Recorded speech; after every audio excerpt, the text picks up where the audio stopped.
Hello, everyone. Welcome to the lab session on vulnerability analysis.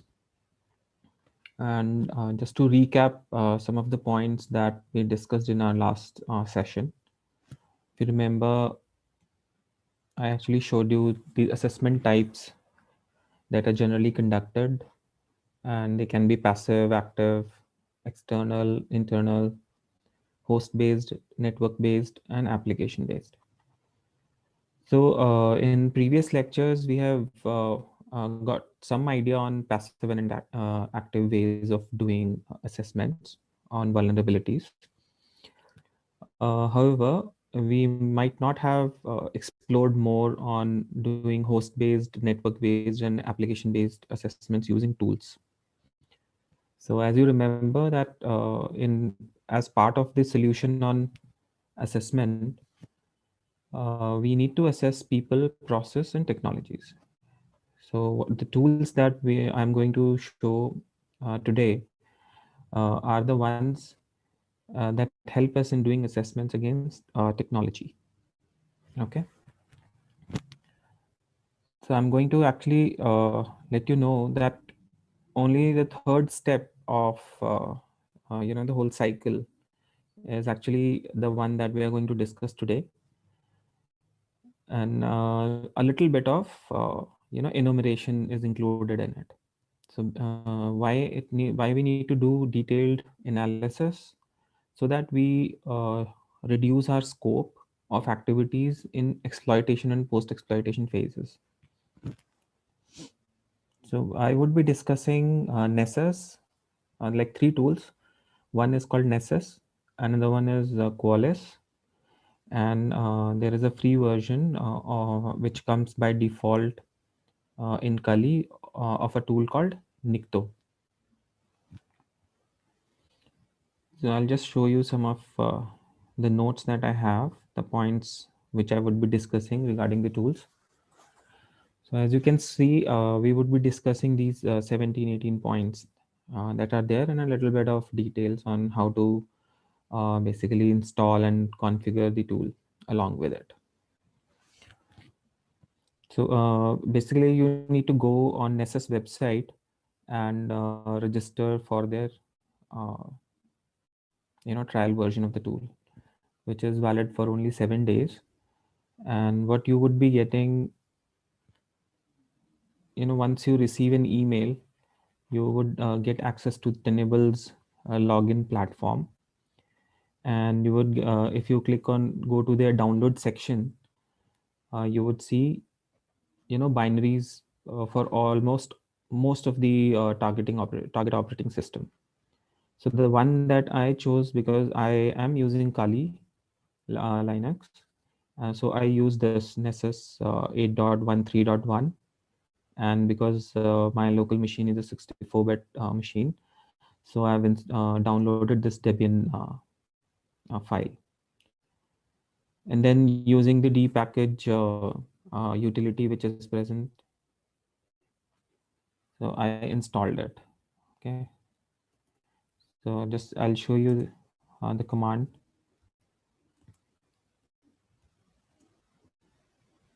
Okay, and the name of the file. Okay, wherever it is stored. So this would help you in installing the Nessus version. The point that you need to keep in mind after downloading this file is that it's best to perform a checksum validation, which is like I performed a SHA-256 checksum validation on this, so that it gives you confidence that the file that you have downloaded is not modified in between while you are downloading it. If there is some kind of a mismatch in the checksum you find, then you need to probably download it again. So assume that you have downloaded the file and you have used a dpackage utility to install it on your machine. Okay, or if there is any other, let's say RPM file you download, then or any other file that you download, then you have to follow those steps. So once you've installed, ensure that that particular services related to Nessus is running on your machine. So if you are using Kali or Debian based Linux, then you can check it with the system control command.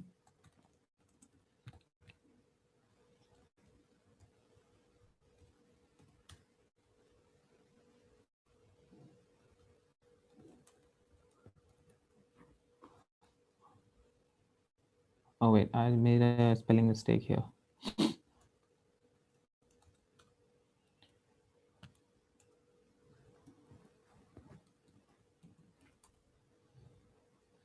So as you see that after installing, you would probably face this, that a particular service is inactive.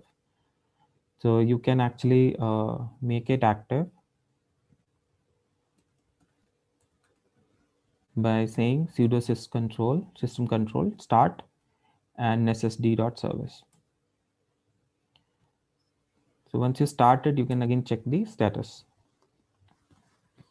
So then you would see that it would list various details, that under which process ID it is running, how much memory it consumes, okay, and under which what other queries you can issue against it.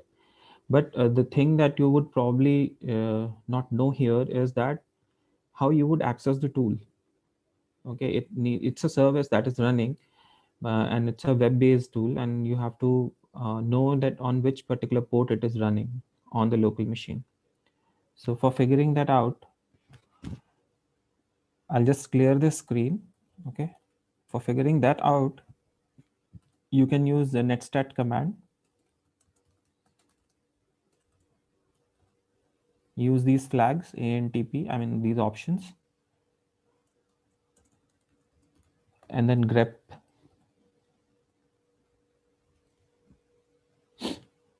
Okay, so you would see that it is actually running on all the services, listening on all the interfaces that are present on my machine, and it is listening on 8834.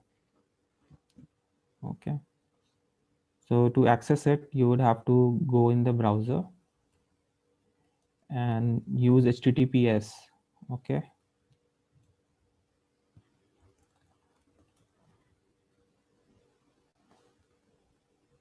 8834.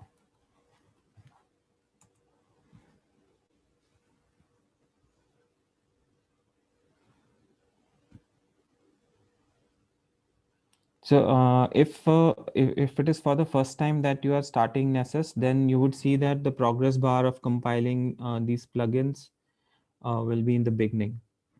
Okay.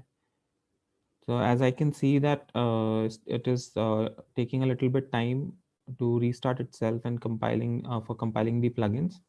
So let's wait for that.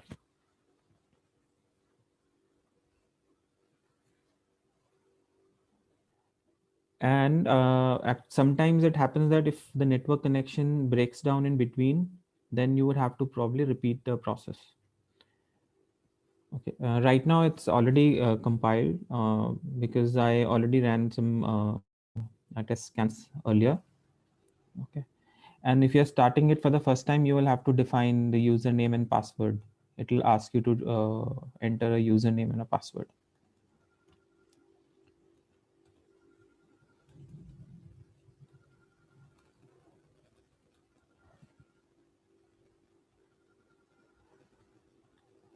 Okay, so once you log in the tool, okay, you would see various options. So earlier, when I did not have any folders, this particular screen was blank. It was like this. Okay. So there is a link that I get to create a new scan. Then there is a button with which I can create folders and organize information.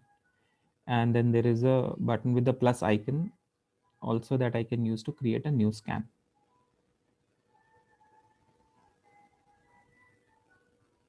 Okay, so I'll just go ahead and create a new scan. So once I click on this, you can see that the scans are actually categorized as discovery. Okay, wherein only one scan is there, which is to simply discover live hosts and open ports on the target network. Then under vulnerabilities, you have basic network scan, advanced scan. Then you can scan for malwares, see on Windows and Unix systems. Then for some of these scans, you might have to upgrade to a different version or their premium version, which let you scan mobile devices. You can perform web application tests. So to basically enumerate a lot of information from web servers or any other services that are uh, which are being run as web applications. So you can also authenticate if you have like user ID and passwords, okay, of the machines, for especially for internal networks. Then you can actually do a credentialed patch audit also. You can ask Nessus to log in into those services and scan internally on those machines. And you can do bad log detection. So similarly, you can perform like various type of scans. Okay, so even if because of some of the other advisories which have been issued by various organizations, time and again, then those plugins also get published as part of, and those plugins are created as part of this framework, and they are also available as part, as scans. So for compliance also, you can see that you can do various scans. As part of this session, we'll do quite a limited number. So we'll take an example on host discovery, and we will do basic network scan. Okay, and we'll perform one web application test. So let's do a host discovery. Okay, let me just put one host alive.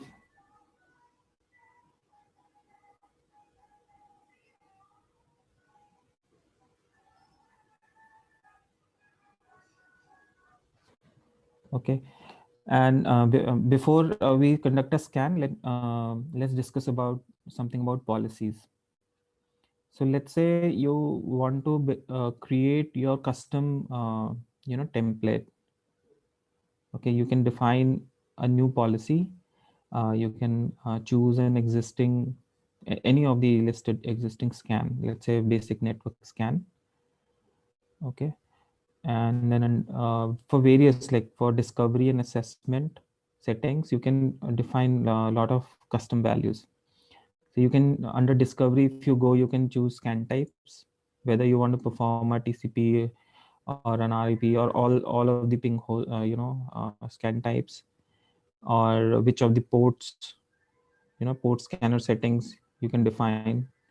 You can select all ports, or you can basically all like 65,535 ports, and it would actually use netstat also if some credentials are provided.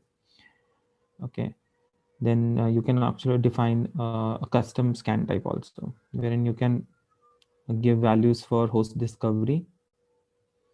You can choose which ping methods you want, so based on like whatever information you have enumerated earlier, fingerprinted on the host earlier.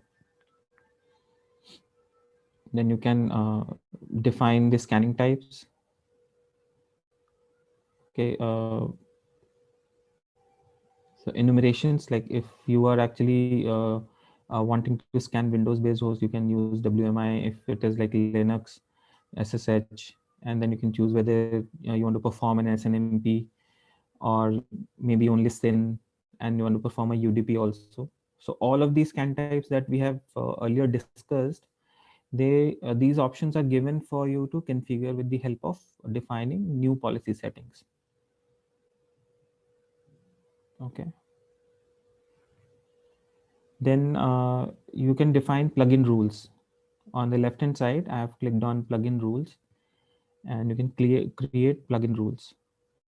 So if you want to hide these, this result on severity in your reports, you can say that also. And also you can select the severity level. that of a particular plugin. So, but how would you know that which particular plugin you are going to use?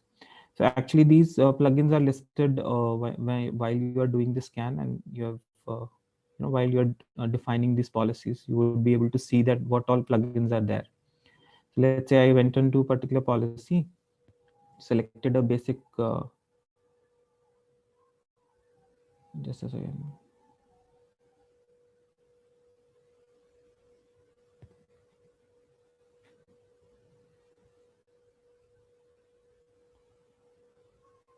It's taking a little time to load. Okay, let's say you went onto a basic network scan. Then under that, you would see that what all plugins are there, their IDs are there, and you can actually define those rules, for particular IDs as I showed to you.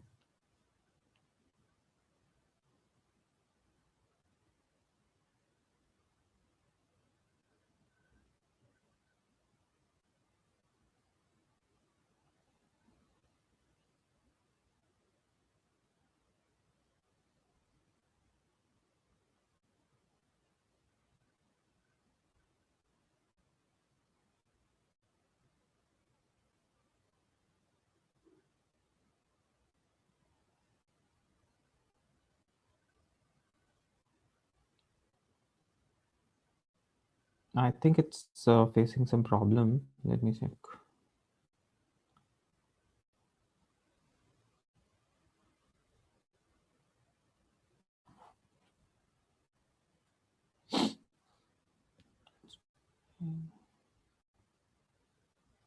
And let me just refresh it. So it has again gone to that compiling plugin stage. Just a second. We can probably wait a little for it to come back.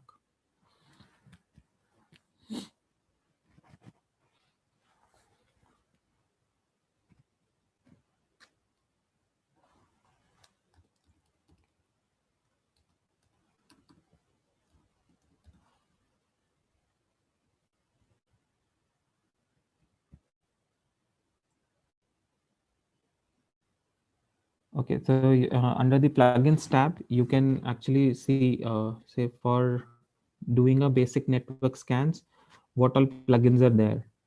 Okay, you can note down the IDs from here and modify or configure or customize things related to these plugins in plugin rules. Okay, so you can see for basic network scans, so many plugins are there. Okay, they will be automatically picked up during scans. It saves a lot of manual work. Okay, and you can actually save these things for immediate use later. So let's do a scan. We'll start with a basic host scan.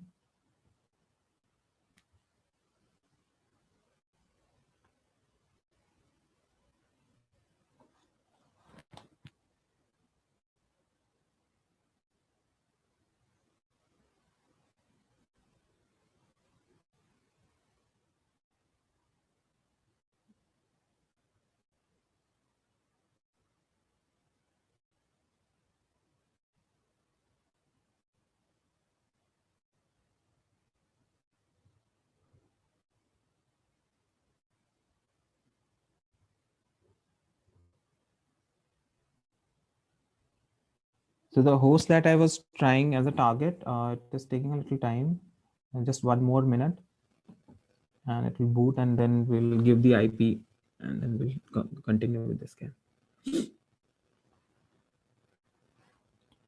But there are some previous scans that for the time being you can see. Okay, that if let's say, I actually in my while doing a discovery scan, I gave all 256 hosts on scanme.nmap.org domain. Okay, then it started listing all of the IPs, as you can see, which it was trying to discover whether they are live or not. And it's actually while doing that, it figured out the vulnerabilities that it looked for.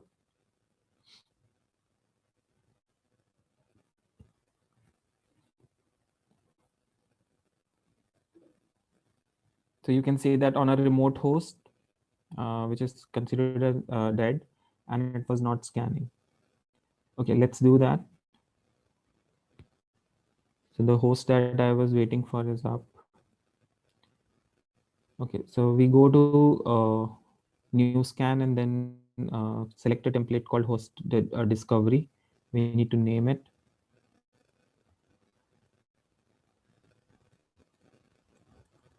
Anything you can name and give a description. And within the target, you can specify the IP or the host name that I actually showed you. And you can use the CIDR notation also based on the like how big the subnet is or the network is, or how it has been defined.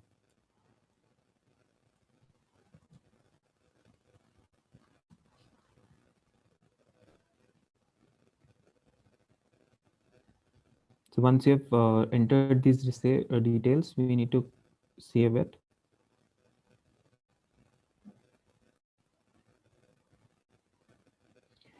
And as soon as you save it, you would see a small launch icon, which looks like a play icon. And you can click on that.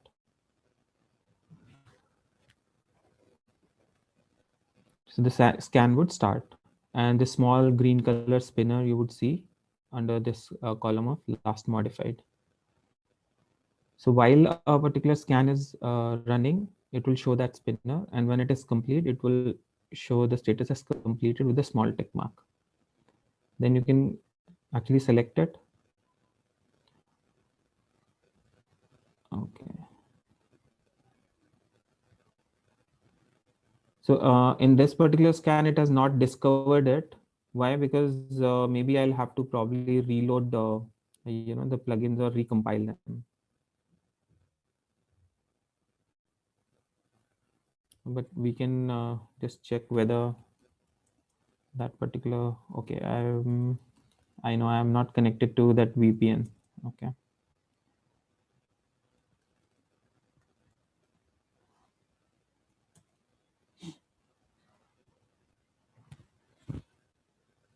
So this is one of the reasons that it might show zero results.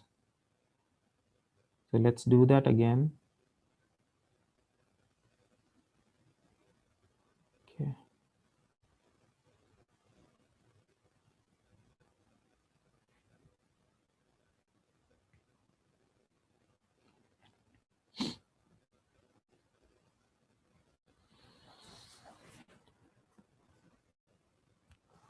And while it is running the scan, at that time also you can actually click on the tab. So you can see that it has actually discovered that one host is live, and it has started listing the discoveries, vulnerabilities also.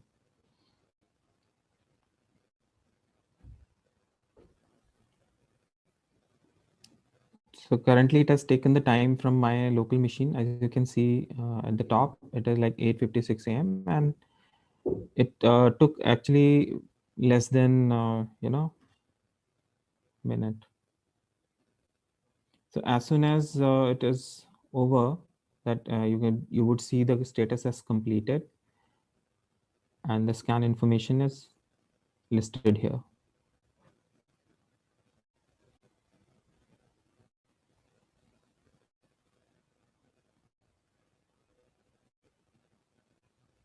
Okay, and so this is just to check whether a particular host is live or not. Similarly, let's do another scan. So we'll go to a discovery scan. Might not give you much of information on vulnerabilities. So, but let's do a basic network scan against the same host.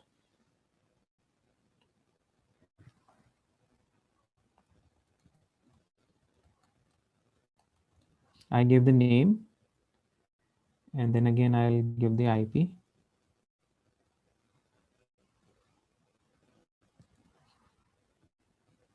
I'll save it. Go to the folder on the left hand side. and then click on that play icon.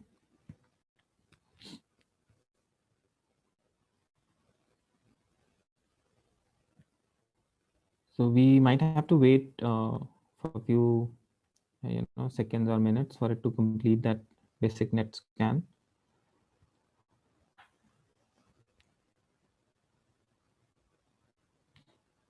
So remember that uh, as many as scans you do, you would also have access to the history of it.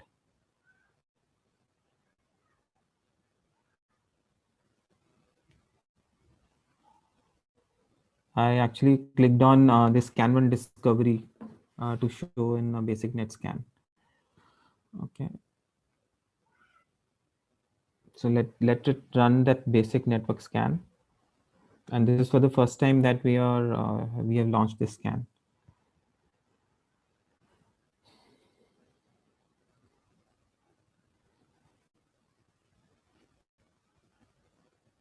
So it has discovered the host already. It has listed like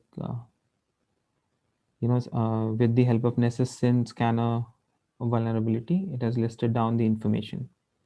So it shows that port 22 TCP, on TCP is open. Then you can see port 80 is open, and then there is a little unknown kind of a port. I think 6667. So as soon as you see that a port 80 is open, it means an application or a service is listening on it. It should raise you some kind of a uh, info to you saying that okay, some kind of a web service or web application is there on this machine.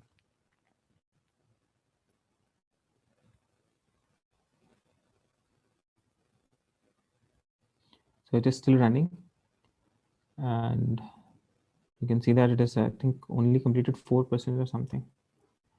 Okay, I'll just show you a net scan which was done earlier to let you know the results. See, it was against a different host that I performed it. So meanwhile, when it is running against that host, let's discuss about this here. So on the various levels of severity, you can see that the vulnerabilities are showed here. So if you go to a medium level vulnerability, uh, I discussed CVS scores that are given, and based on the impact and severity is defined for a vulnerability. Okay. So let's say we go to this severity level called mixed.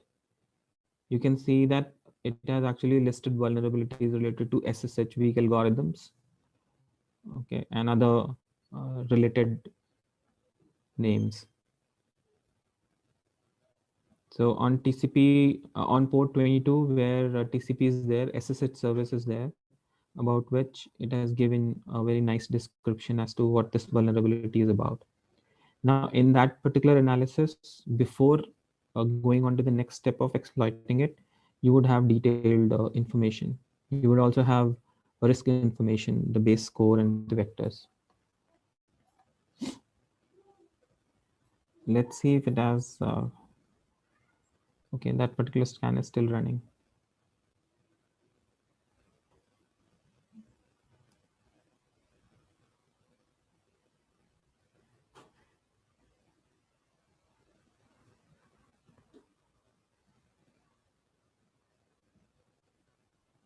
Okay. So again, you can see similar results. Okay, you can see CBC mode ciphers enabled, MAC algorithms are enabled, which have like low severity.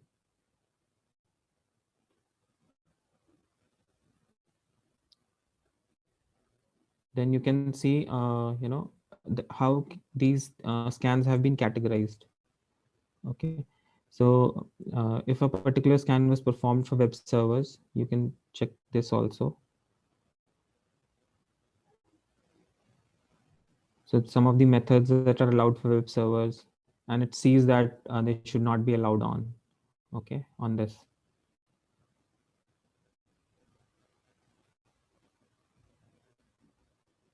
Then the server type and version, you can see that it is actually Ubuntu. Okay. Apache on Ubuntu. Apache's version is 2.4.7.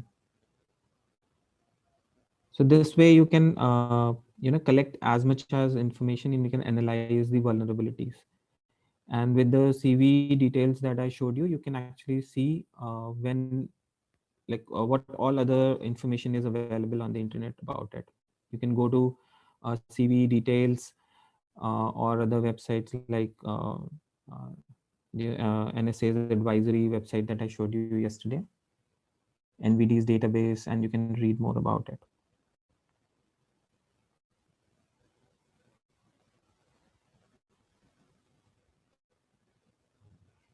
Okay, for the time being, I'll just stop this particular scan and we will move on to another scan type called web application test. So how would you do that? If you can actually pause a particular scan or you can stop it. So I'll just click on this little stop button.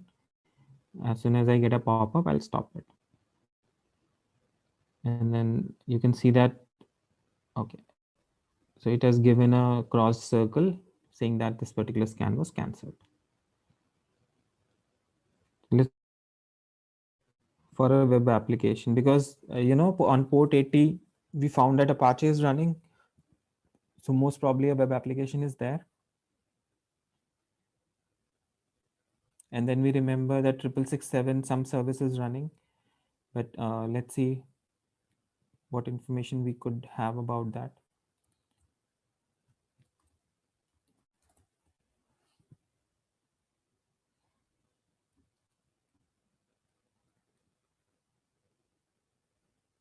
I'll give the same IP.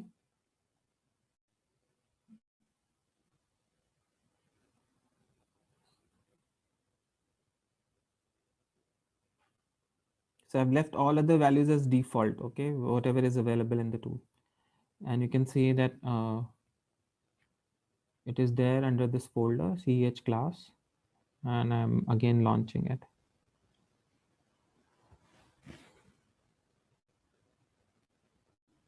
So when a particular scan runs, it would, in this particular table, it will come at the top of the result. I mean, this information.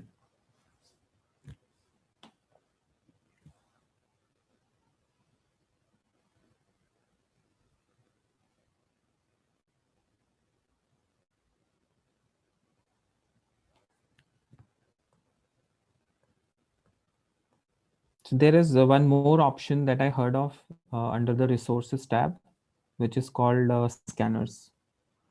Okay, what scanners actually mean is that if you have like multiple installations and you want them to work together and and compile, not only one host is being used to scan the targets. You could have multiple installations of Nessus on various hosts, and you can actually schedule these scans also.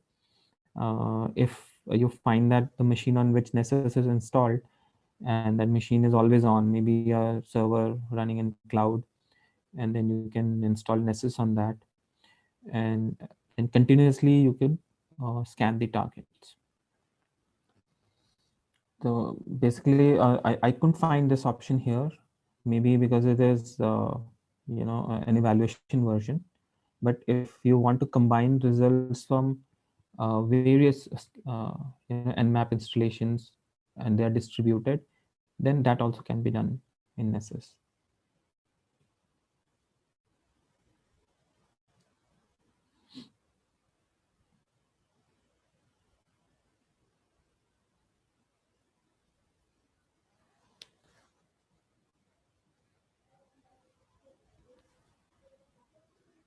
So if you want to schedule a scan,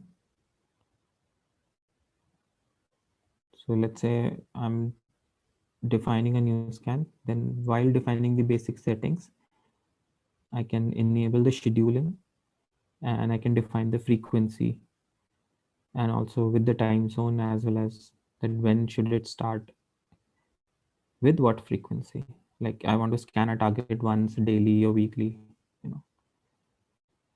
So why this kind of a scheduling is needed? Because you never know at what point of time a particular vulnerability will pop up, and it needs attention for you to exploit it, to be exploited.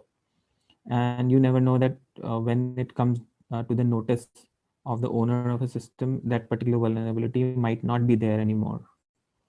Okay, so if you don't want to miss on that, then probably you can uh, use schedule settings as they are shown on the screen. So for now, I'll just disable it. You can also set notifications. You can define the SMTP server, and you can say once a particular scan is complete, the result of the scan or some kind of a notification needs to be sent. So while defining the SMTP server settings, you can give these values. So there is one example on giving these values for the free SMTP server which is available for you is of Gmail. So you can define SMTP server. You can use the authentication as yes. Say that this connection is going to be secure. Then you need to give the Gmail account and password. Okay. While you say that I would actually log in, the auth method as login, then you can give your username and password. And for encryption, you can force the TLS. But Gmail might not allow you, or Google might not allow you uh, to directly log in from an external application. So for that, you would have to go into your settings and then allow that this application there. Some additional step from the Google's end is needed for it to basically send emails on your behalf from that SMTP server.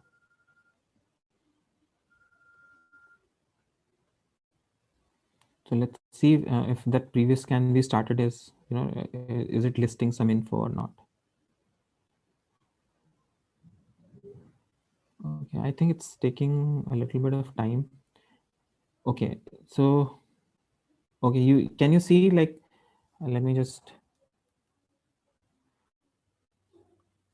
see, while doing a web application test on port 6667, it has listed the information about something called IRC. It stands for Internet Relay Chat. So there is some chat server on this particular port, which is running here. Okay.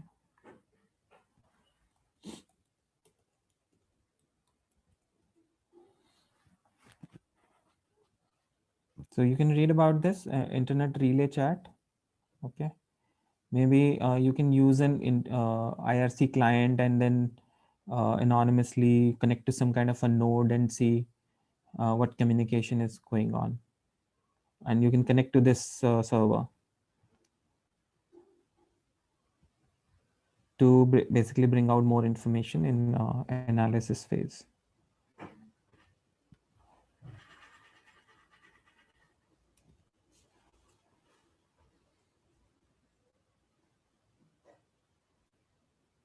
Okay, it's taking a little bit time, so I'll just go back to the previous scans that I did, and I'll just show it to you that how the vulnerabilities were listed.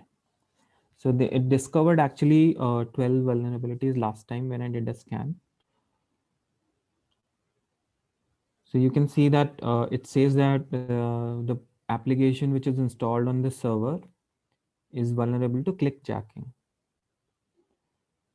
So what clickjacking is, and it actually suggests the solution also, that a request, an application should not allow external domains to initiate iframe applications on a particular page.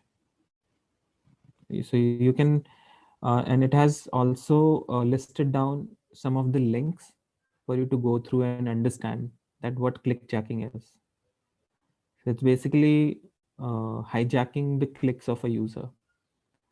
say user wants to click at one particular point element on a web page, but because of this, a user might end up clicking some other link on a page. So that is called like hijacking a click. So that vulnerability it has highlighted. So similarly, there are some other multiple issues regarding the credentials. Okay, that a particular page allows a user to log in, and then it does not go to a different page. The destination page is the same. So this way, if a developer has developed an application, it has some kind of a risk because it can transmit this information to a remote web server in clear text. So it has suggested a solution also. So while as part of red teams or as CH, you are performing these kind of scans, then these kind of solutions can become part of your reports, and you can suggest the developers to basically apply these solutions in the next release of the application. Or maybe if someone has been already affected by this vulnerability, then a patch can be issued to that particular user. Then on directory enumeration, you can see that it says that there are folders like config, docs, external, and icons.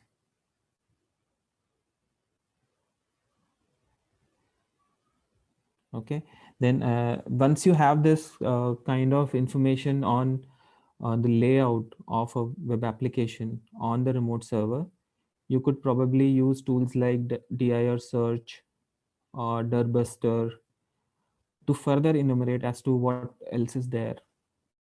Okay,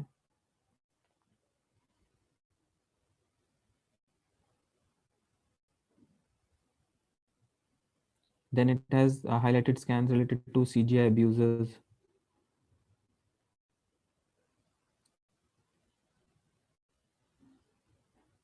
So we have discussed like three types of scans. Okay, and basic host discovery and network scan and web application test as with respect to Nessus. So similarly, in case of Qualys also, if you go to their website, you can register for an evaluation version, and then they send you a link to login, and you can set your password and all. And then once you log in, you would get this kind of a UI.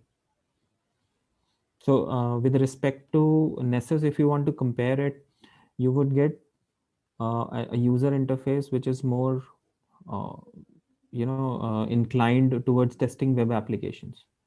It might and there is should some settings which are related to discovery separately, vulnerability separately, as it was there, which was a response which was given in case of Nessus.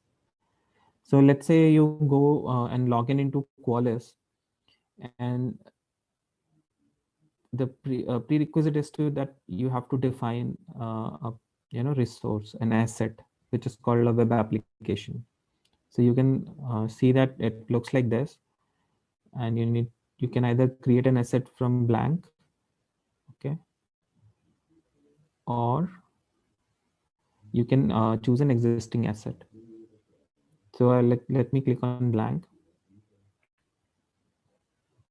and I'll give this a name.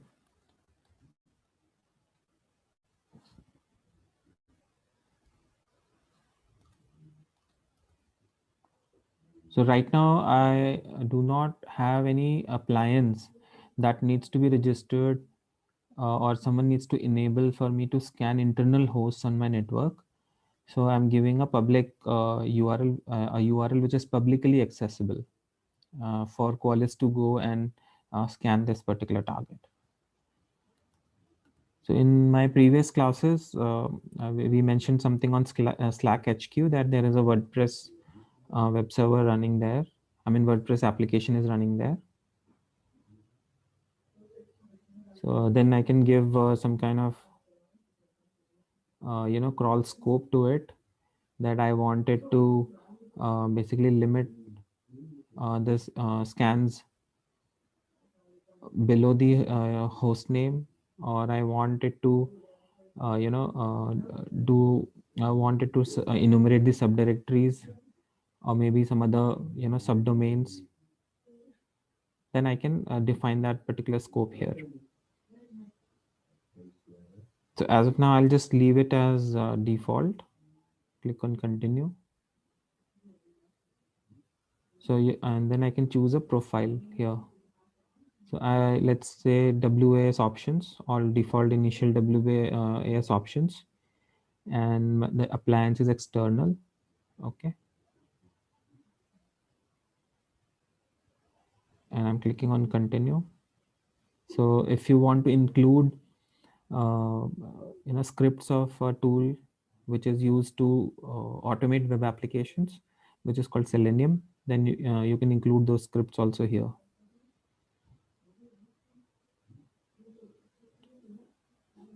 If there are some links that are redundant and you don't want it to go and crawl those links, then you can actually define them with the help of a regular expression, or you can uh, basically mention them in whole text, by keeping them on different lines. Also, additionally, you can define some fuzzing rules. If a particular application requires you to authenticate, then you can create that information from here. And if it is already defined, then you can select that record here.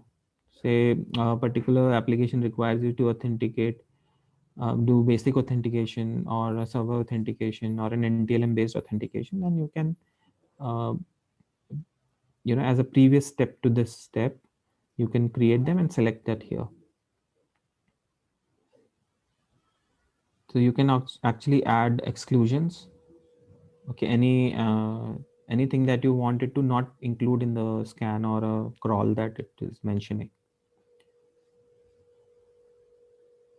So any default DNS overrides that you want, that you can define here. So if you want to enable any malware monitoring on this web application, then you can enable it with the help of this checkbox. So any further comments related to this particular application, you can define it here. So let's say all the information is given for a web application. Then you can choose either finish and do a separate scan, or you can click on finish and scan. And you can actually click scan it for vulnerability. So it would basically allow you to define furthermore values for that vulnerability scan. You can name this scan. It has by default taken a format with the application name and the date. Then from the drop down, you can select the web application that you just defined in the previous step.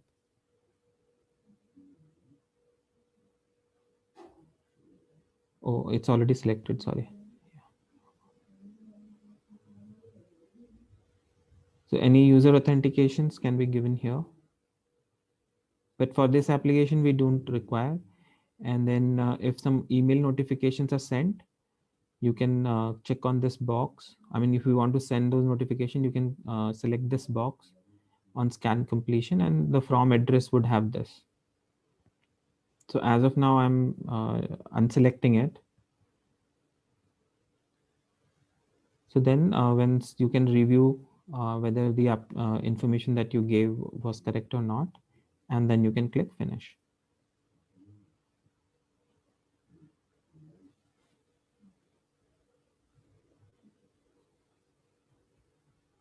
So then once it has been submitted, then you can go back to the dashboard and see the status that a particular scan against a web application, external web application, has been submitted. So there is one more, that when it is in progress, then you would see a different status change here. And once a particular scan has finished, the status would be given here as finished. And it will actually keep collating the results based on these. Again, I think they have defined it based on CVSS scores. So if some vulnerability is of high severity, then their numbers would be listed here. And if you actually enable malware monitoring also, then that malware numbers will be listed here with their separate severity levels as high, medium, and low. So as you can see,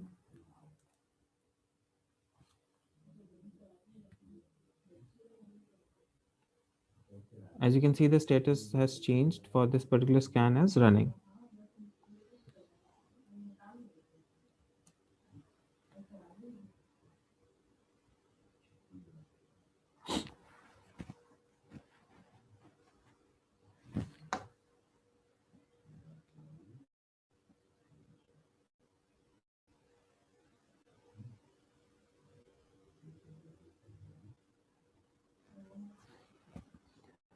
So there is additional further enumeration from my last Nessus scan on the same target. Then I was able to list some of the directories, okay, such as these, okay, that on a particular IP, let's let's check that manually once, okay. So what I'll do is like I'll go to attend that same IP, because you saw that a web application is there. So I found that it actually has this page, and it is asking it has some kind of a message. And if I hover on this link, then it is asking me to go to this URL to test it. So which has like JABC. So if something is running on this server, which is other than the technology scans that we have done with the help of tools. This is something additional that you could further do manually while the scans are running.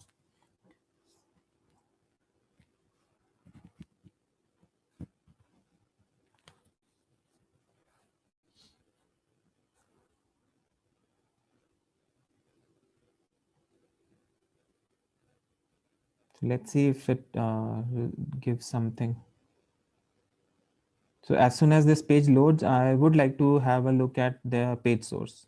Okay.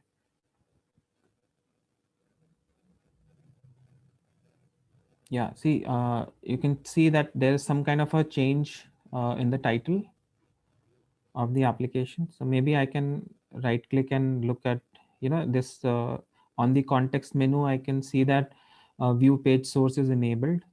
So I can click on that and see, what it has basically in the source code.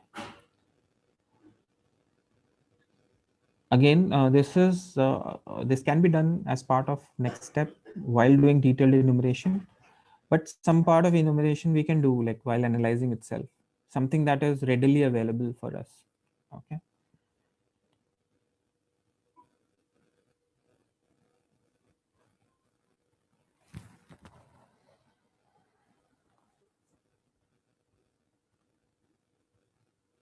Yeah, see, this view source page has loaded, and if I scroll down, I can see that it has some some just the another BioWare company, and I can see that Drupal framework has been used, to create it. Then I can see that it has layout, like it is listing icons under miscellaneous. Then there are folders like modules and others. Then there's something called sites.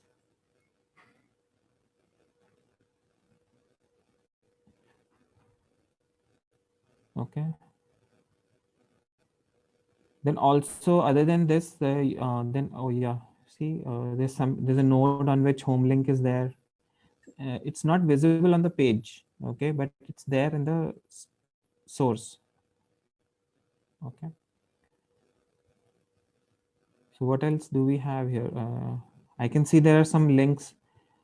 So maybe some kind of a menu is there, like about page and jabs and documentation on different nodes with these query parameters and values, right? So probably while I'm looking at this information, I can make note of these links and separately further enumerate it, start enumerating and analyzing them because it is readily available. And also on Google, I can go and do a search about a particular vulnerability, right?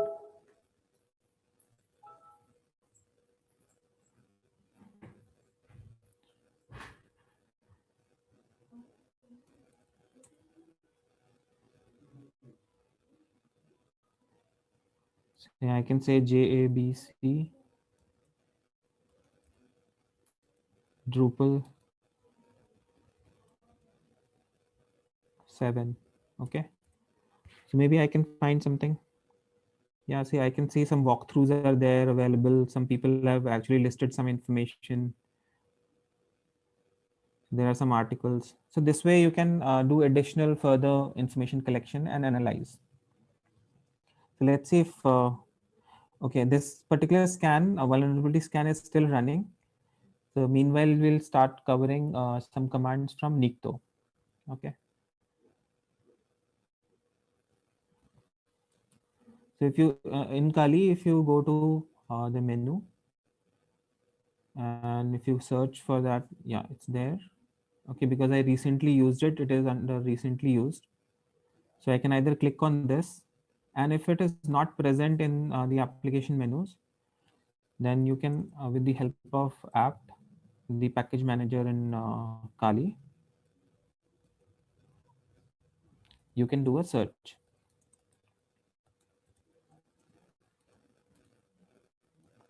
Okay, by the way, Nikto means no one in Russian.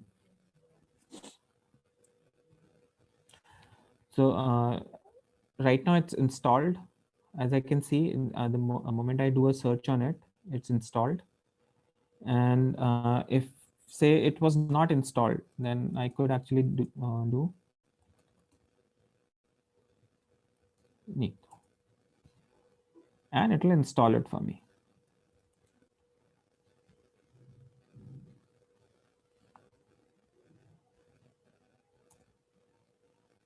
Okay, so because it's currently it's the newest version, so and it further has given me information on what other packages which were automatically installed are not no longer required are also listed here.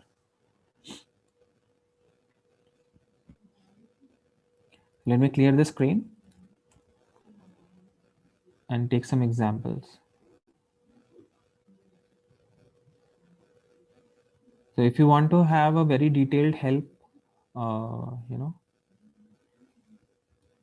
look at a very detailed help, then you can use capital H and it will give you the help.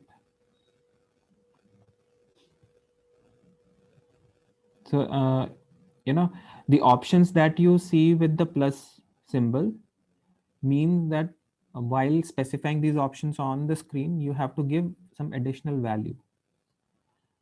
Say, while giving CGI DERS, you need to give these values. Okay. So while giving a display option, you need to specify these options. Okay, so when it is again, Nikto is again like a similar scanning tools for web app. You can do scanning for web applications. Okay, and do further analysis based on whatever it brings you as a result. So it might actually, based on the version that you are using, it might give you information based on vulnerabilities from OSVD, like open source vulnerability database, which is no more there and it's not being maintained. But there is a small tool which can help you further map it with the CVE database. Okay. So that tool is this one.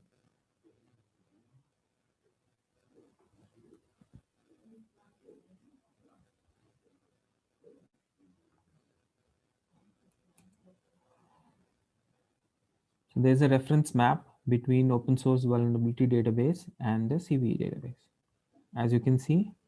So you can actually go and look for that particular, OSVD number, and against that there's a CVE number, and you can click on link and it will take you to the more detailed information about it.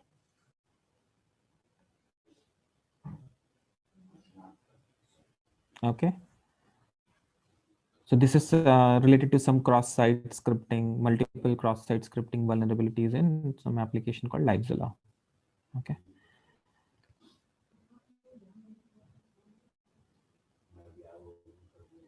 Then while you can actually define a format, and you can give the name of the format as to under which format you want the results to be saved in.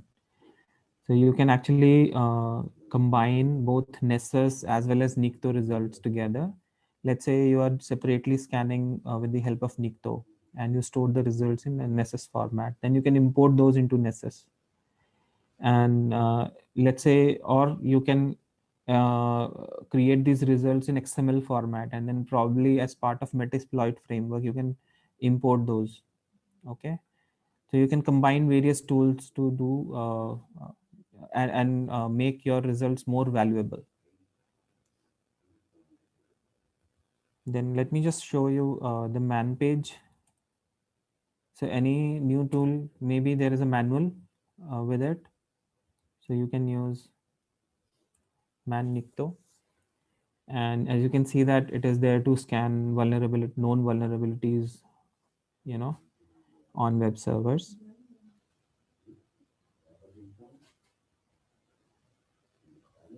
If you want to read more about it, what is libwhisker and all, then please try. And it is based on Perl. Then various options.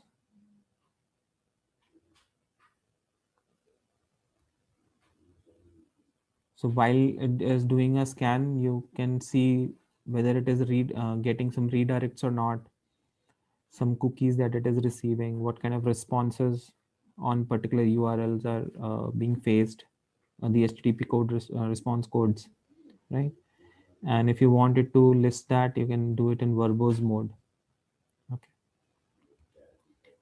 Then some of the evasion techniques. It has some evasion techniques from IDSs. Okay, if you want to use them one or multiple, then you can specify them as part of the command that you give on the command line. Then various formats.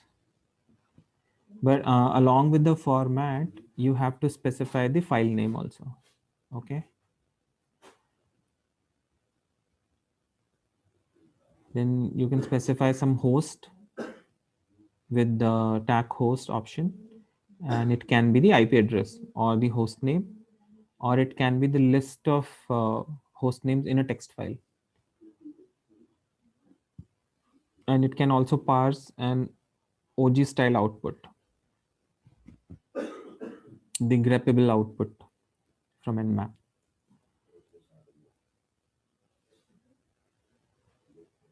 Now, by default, it uses all these mutations. Okay. So, what is a mutation? Like, it's a technique for it to combine various tests. Okay. And it tries to guess these values. So if you wanted to test all the files with root directories, you can specify that as one. It can also guess the password file names, and it could enumerate the usernames via Apache or CGI wrap. Then different options, different values for mutate is given. And it can attempt to guess these directory names from a dictionary file that you specify on the command line. Okay. So you can see that all scanning tools are doing similar kind of information collection from a web server. Okay. Then if you want to list the plugins, that what all plugins, by default it uses all the plugins, but if there is some specific plugin that you want to use with Nikto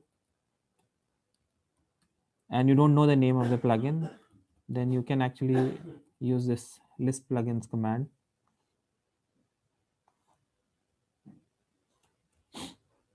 Wait,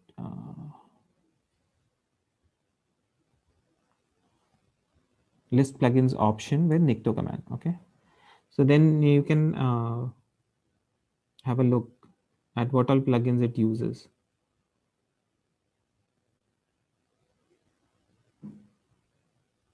So from here you can get a specific plugin name, like after the colon, the name is there. Okay, and then specify that while using this plugins option. Then if you wanted to limit its scan to some a limited number of ports, then using the tag port you can use it. So you might be able to understand the difference as to like when you're using a freeware, an open source or something by default which is coming in Kali against a tool which is commercial. So there you don't have to specify and give lot of information. Okay, so it depends on your comfort level, and obviously on the team as to like how comfortable are they, and which particular tool is there in the tool set on which people can collaborate better.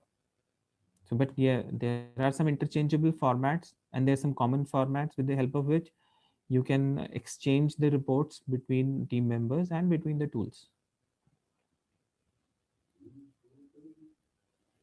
So various tuning options that I'm highlighting here. So if you wanted to figure out vulnerabilities related to file upload, some logs, then you can specify those values with tuning option. Okay. Maybe you wanted to specifically look for vulnerabilities which are related to denial of service. Okay. And it does that, it attacks in that way. It scans it in that way. So it is actually simulating those attack as an external user. It would do that. Okay.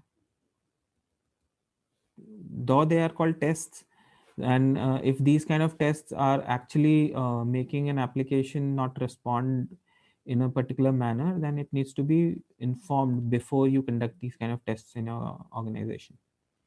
And you can use proxies with the use proxy option, and you can specify the host header also, which needs to be sent to the target. Maybe you want to craft the request headers uh, before sending them to the application.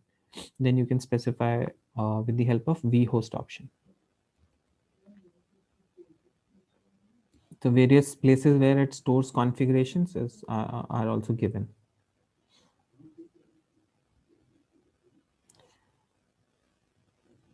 Let's see if our previous scan from Qualys is complete or not. Yeah, it shows it as finished. And you can see that it hasn't actually on Slack HQ, it hasn't been able to discover any vulnerability of these levels. And we did not check malware detection option. So this result is 0.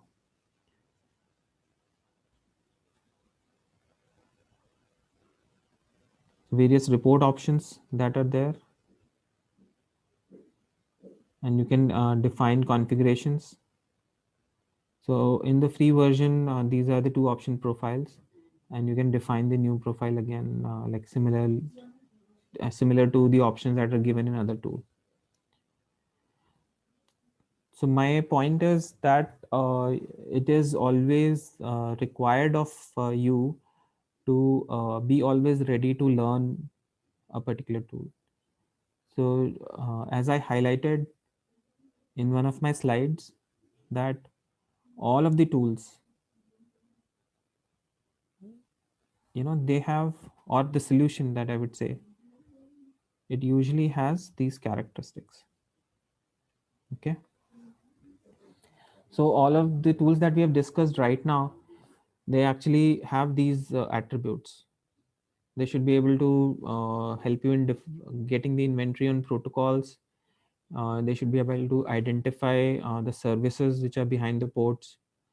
They should be able to check and validate the vulnerability for you, a limited validation. But there might be times when you have to actually go and manually validate vulnerabilities. And all of these tools, like the plugins, and they have this their own signature database, they should be regularly updated, and it should be able to support different network and host types. So as you can see, we gave the IP also, we did a web application test also.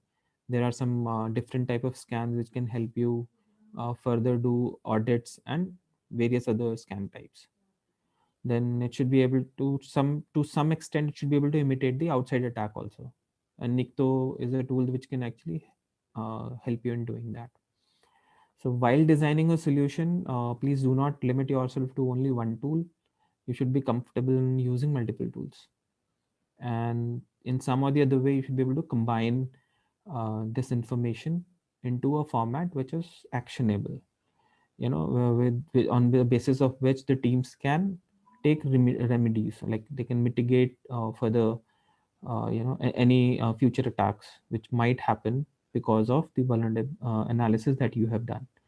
And if you're part of basically red team, then you might not have to delve this information straightway to the blue teams or to the purple team. So during that time, you should keep this particular report and information very, very confidential so that it does not fall into the wrong hands. So that is for today.